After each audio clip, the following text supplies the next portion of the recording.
हाँ जी, नमस्कार। कैसे हैं आप लोग? मैं हूं हिंदी मीडियम वाला बंदा और स्वागत है HMWB एकेडमी पर। आज की इस वीडियो में हम बात करेंगे अपने सेकंड इंपॉर्टेंट फंक्शन के बारे में, जो कि है मैप फंक्शन। मैप फंक्शन को समझने के लिए इनिशियली एक कलेक्शन ले लेते हैं, क्योंकि इसके लिए कलेक्शन की रिक्वायरमेंट होती है। लेट्स से 2 ले लिया, 3 ले लिया, 4 ले लिया, 5 ले लिया, 6 ले लिया। ठीक है, अब हमें क्या करना है, इन सबका स्क्वायर निकालना है और उसको भी एक लिस्ट में स्टोर कराना है। हमारी रिक्वायरमेंट यह है कि जितने भी एलिमेंट इस पे हैं सबका स्क्वायर निकालो। तो 2 का स्क्वायर विल बी 4, 3 का स्क्वायर विल बी 9, 4 का 16, 5 का 25 एंड 6 का 36। तो इस इनपुट से हमें ये इनपुट चाहिए, यानी कि कुछ तो रिलेशन है इनका कि जो एक एलिमेंट पे ऑपरेशन परफॉर्म हो रहा है वो सारे एलिमेंट पे हो रहा है। तो ऐसी कंडीशन में हम क्या करते हैं, मैप फंक्शन का इस्तेमाल करते हैं। एक एलिमेंट पे जो फंक्शन अप्लाई होगा वो सब पे होगा।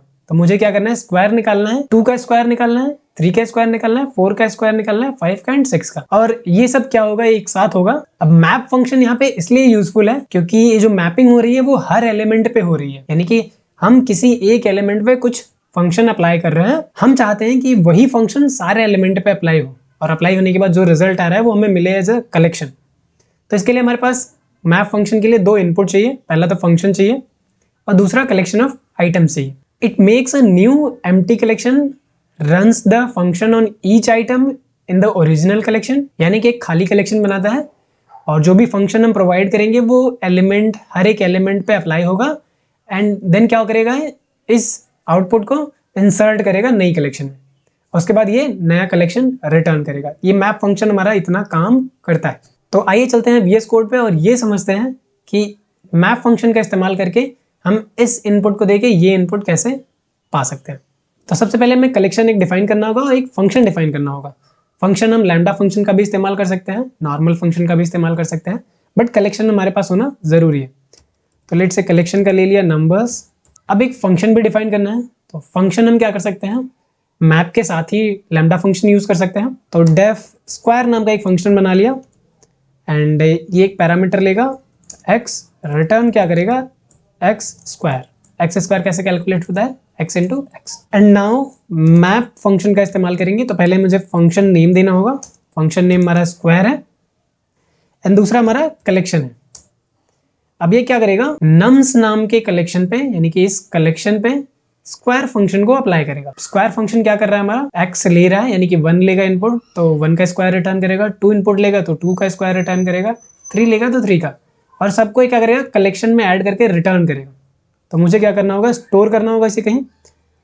तो लेट से स्क्वायर अंडरस्कोर वैल्यूज नाम का एक वेरिएबल ले लिया और यहाँ पे स्टोर कर दिया।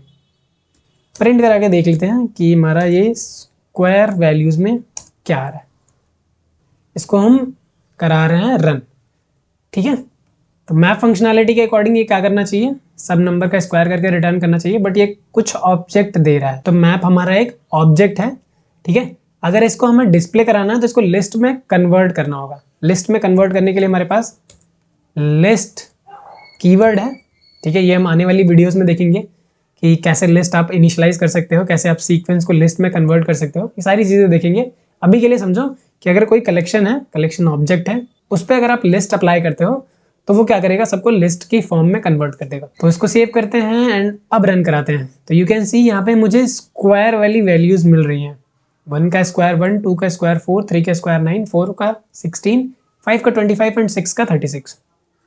तो मैप फंक्शन क्या करता है, एक ही फंक्शनैलिटी को कलेक्शन के हर एक एलिमेंट पे अप्लाई करता है।